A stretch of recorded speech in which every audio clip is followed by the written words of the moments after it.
안녕하세요. 오늘은 PLC 신호 종류에 대해서 알아보도록 하겠습니다.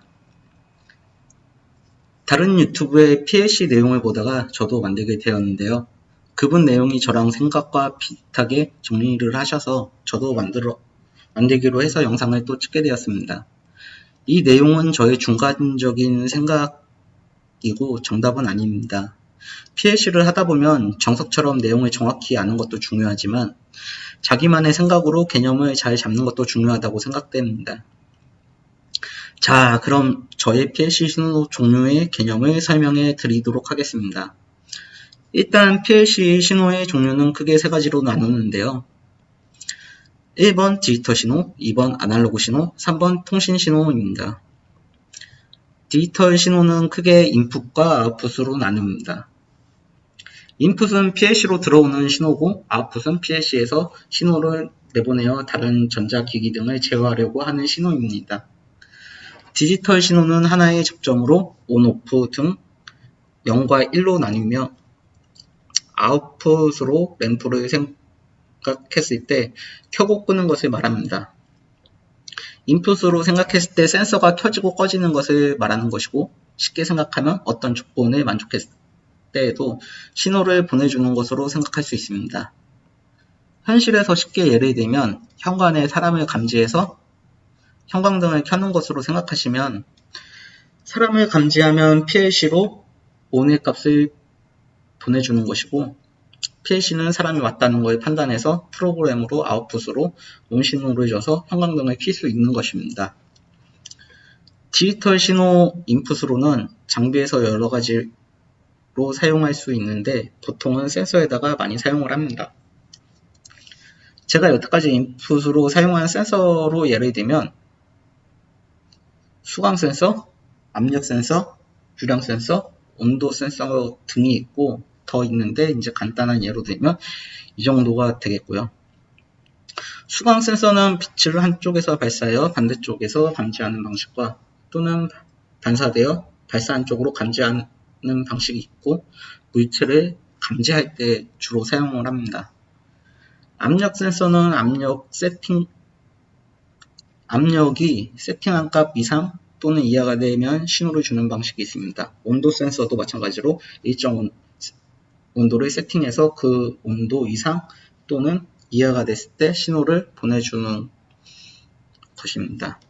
순수 센서가 아닌 인디게이터를 예를 든 것이고 순수 센서로 봤을 때는 보통 이제 압력 센서나 온도 센서는 PLC한테 0에서 5V, 4에서 20mA 등을 사용해서 0에서 100도, 0에서 10바 이런 식으로 보내줄 수 있습니다. 아웃풋으로는 보통 MC ON 신호로 MC를 켜고 끌 때 사용을 합니다. MC는 보통 히터, 펌프, 컴프레셔 등 전기기 제품을 온오프 하는 데 사용을 합니다. 또는 실린더와 릴레이 온오프를 할 때도 사용을 합니다.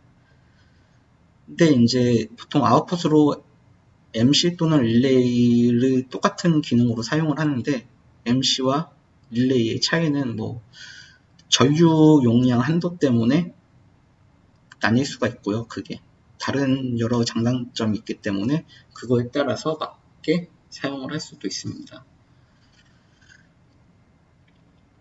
두 번째로는 아날로그 신호도 인풋과 아웃풋으로 나눕니다. 역시 인풋은 PLC로 받는 신호 또는 값입니다. 아웃풋은 PLC가 전기 제품 등을 제어하기 위해서 내보내주는 값인데 아날로그 뜻은 시계가 디지털과 아날로그가 있듯이 아날로그는 0에서 1000 등 이어지는 숫자를 의미를 하고요. 여기서 1000은 제가 임의로 잡아둔 숫자고 그 이상의 값도 사용이 됩니다. 0, 1, 2, 3, 4, 5 등으로 사용이 되고요. 디지털 신호는 하나의 전기 제품을 켜고 끄는데 주 목적이 있다고 한다면 아날로그는 어떤 제품을 0에서 1000단계 0에서 1000단계로 제어를 하기 위해 쓰입니다. 롤러 스피드 히터의 가변을 0에서 100% 출력으로 제어를 하기 위해서 많이 쓰입니다. 여기서 뭐 예를 들어서 롤러 스피드 히터만 했는데 많은 제품들이 0에서 100% 이렇게 사용을 하실 때 많이 쓰이고요. 또는 인풋은 압력값을 0에서 10바 등으로 감지할 때 사용이 되며, 프로그램 자체에서는 숫자 0에서 100, 뭐 1000 이런 숫자들을 아날로그라고 합니다. 예를 들어서 저희가 시간을 표시하기 위해서 12시 30분 30초 이것은 온오프로 표시를 할 수 없기 때문에 일정한 숫자가 들어간 것을 보통 아날로그라고도 합니다. 프로그램 내에서는. 세 번째로는 통신이 있고요. 통신의 종류는 좀 다양합니다. 첫 번째로 뭐 RS232가 있고, 그 다음에 RS485, RS485 비슷한 주로는 RS24222이 있고, CC-링크는 뭐 RS485에서 미쯔비시 자체에서 생성된 통신 방식으로 비슷한 내용이고요. 그리고 이더넷이 있고요. 간단히 말하면 저희가 쓰는 이더넷 같은 경우엔 랜 케이블을 이용해서 인터넷 쓰는 것을 이더넷이라고 하고, 그 외에 미쯔비시 같은 경우에는 광모듈이 있습니다. 광모듈은 광 케이블을 이용해서 통신을 하는 건데요. 자체적으로 통신 하드웨어적으로만 이렇게 분류를 했고요. 그 내에 통신이라는 것 자체는 프로토콜로 어떤 방식으로 전해주는가, 어떤 방식으로 받겠는가, 이거는 상호 간에, 장치 간에 기준을 정해서 사용을 하게 되어 있습니다. 이 외에도 많은 통신 하드웨어가 있는데요. 뭐 디바이스넷, 애플넷, 뭐 하드웨어, 소프트웨어적으로 나누면 더 무궁무진하게 많이 있습니다. 그리고 이제 이것도 다른 전기 제품 또는 장비들과 자기 자신의 디지털 또는 아날로그 신호를 한 번에 많이 사용하기 위해서 사용을 하는데요, 통신을. 주 목적은 다른 제품과 디지털 신호 또는 아날로그 신호를 전달해야 하는데, 디지털 신호 온오프 하나당 배선이 하나 깔리고, 아날로그 신호도 하나당 배선을 하나씩 깔게 된다면 많은 양의 데이터를 주고받아야 되는 경우에 많은 양의 배선을 설치하게 되어 있는데요. 많은 양의 배선을 설치하는 것이 실질적으로 불가능하게 되기 때문에 통신을 이용해서 많이 쓰는 경우가 많이 있습니다.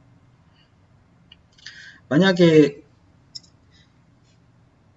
어떤 제품을 또는 우리가 다른 장치한테 온오프 시그널, 알람 시그널, 알람 리셋 시그널,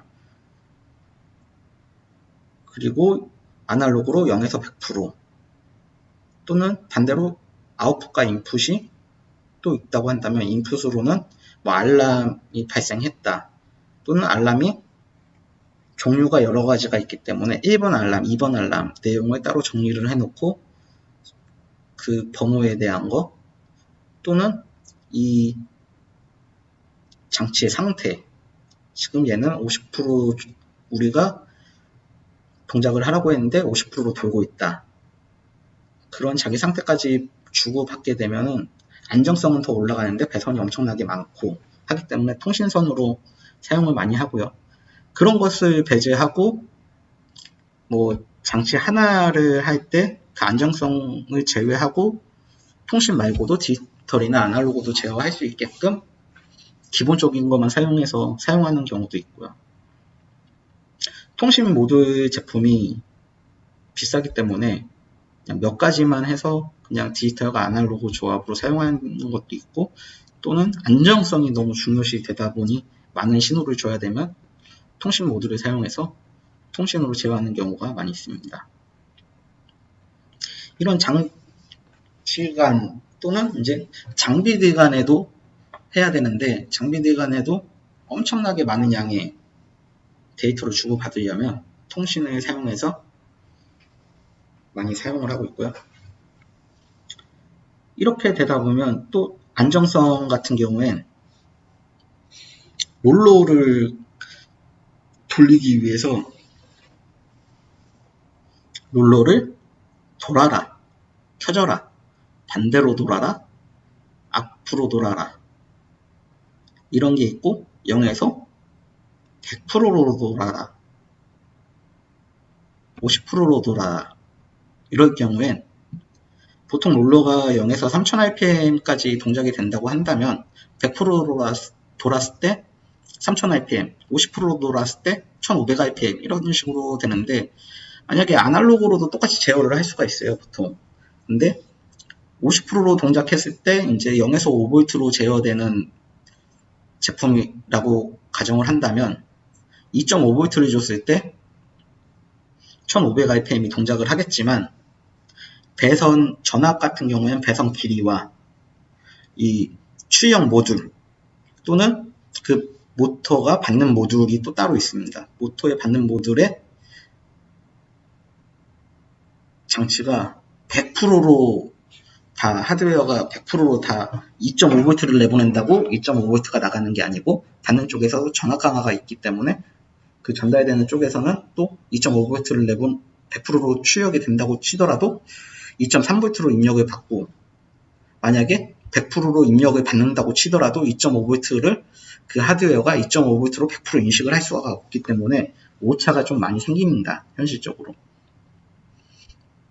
근데 이 많다고 하는 것도 어느 정도 제품들이 안정화가 많이 돼 있기 때문에 뭐 약간의 오차지만 많은 정밀도를 요구하는 거는 50%면 50%, 1500rpm. 그리고 한 번에 롤러를 하나만 쓰는 게 아니고 여러 군데 쓴다고 하면 똑같이 50%로 돌기를 원하는데 어떤 데는 49.5%, 어떤 데는 50.5% 이런 오차들이 연속으로 발생되기 때문에 통신을 많이 사용을 하고 있습니다. 가격적인 측면 때문에 아날로그를 쓰는 경우도 있고요. 예, 이렇게 해서 PLC 신호의 종류를 알아봤는데요. 크게는 디지털 신호, 아날로그 신호, 통신 신호 이런 식으로 쓰고 있고 이제 현실 장비 같은 경우에 이제 가격적인 측면에 따라서 통신과 뭐 디지털 아날로그 신호는 조절해서 쓰는 경우가 있고요. 그 외에는 가능하면 통신으로도 쓰고 디지털 쓰는 건 디지털 쓰고 아날로그 쓸 건 아날로그 쓰고 이런 식으로 사용을 하고 있습니다. 예, 이상입니다.